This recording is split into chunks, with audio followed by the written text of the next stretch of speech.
ఇప్పుడు అయినా ఇది జాతీయ పార్టీ కాంగ్రెస్ పార్టీ. అవును. ఇప్పుడు వాళ్ళ హైకమాండ్ కూడా స్పందించాలి కదా! రాహుల్ గాంధో, సోనియా గాంధో, ప్రియాంక గాంధో. నీకు నువ్వు ఎట్లా ప్రకటించుకుంటావయ్యా పార్టీ మాది కదా అదే అని? కదా ఇప్పుడు వాళ్ళని కూడా బ్లాక్మెయిల్ చేస్తుండ అనేది అందరికి క్వశ్చన్ వస్తుంది. బ్లాక్మెయిల్ చేయడమా, లేకపోతే దాంట్లో ఉండే కేసీ వేణుగోపాల్ను కానీ, మిగతా మల్లికార్జున ఖర్గేని కానీ, ఇంకా కొంత పెద్ద మందికి ఇక్కడికి వెళ్ళి మూటలు పంపిస్తుండ అనేది ప్రచారం జరుగుతుంది. మూటలు పంపించి వాళ్ళ నోరు నొక్కేస్తుండని ప్రచారం జరుగుతుంది.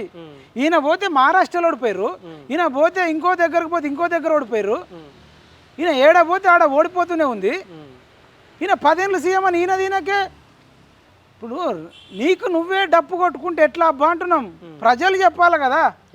అసలు ఏ వర్గం ఆటో వాళ్ళైతే ఏడుస్తున్నారు. నాకు నిన్న ఫోన్ చేసి ఈ రేవంత్ రెడ్డి వల్ల నిన్న ఒక ఆటో డ్రైవర్ సూసైడ్ చేసుకున్నాడు అని ఎల్బీ నగర్ దగ్గర, మేము పోతున్నాం మాకు కొంచెం న్యాయం చేయండి అని అంటుండు.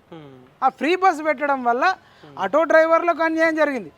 మగవాళ్ళకి సీట్లు దొరకలేవు, కండక్టర్కి ప్రాబ్లం అవుతుంది, బస్సు ఊగిపోతుంది, డ్రైవర్కి ఇబ్బంది అవుతుంది. నువ్వు బస్సులు పెంచవు, వాళ్ళకి ఫ్రీ అంటావు. మరి మగోళ్ళు ఓటేస్తే ఆడోళ్ళు ఓటేస్తేనే గెలిచినావా?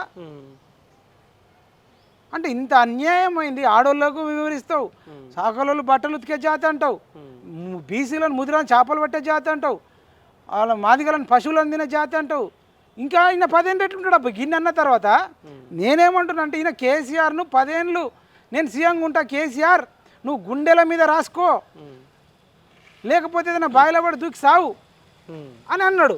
నేనేమంటున్నా, రేవంత్ రెడ్డికి ఛాలెంజ్ విసురుతున్నా పక్కా తెలంగాణ ద్వారా, నువ్వు నీ గుండెల మీద రాసుకో రేవంత్ రెడ్డి, నువ్వు 10 ఏళ్ళు ఎట్లా సీఎంగా ఉంటావో మేము కూడా చూస్తాం. నిన్ను 10 ఏళ్ళు సీఎం ఉండనియము.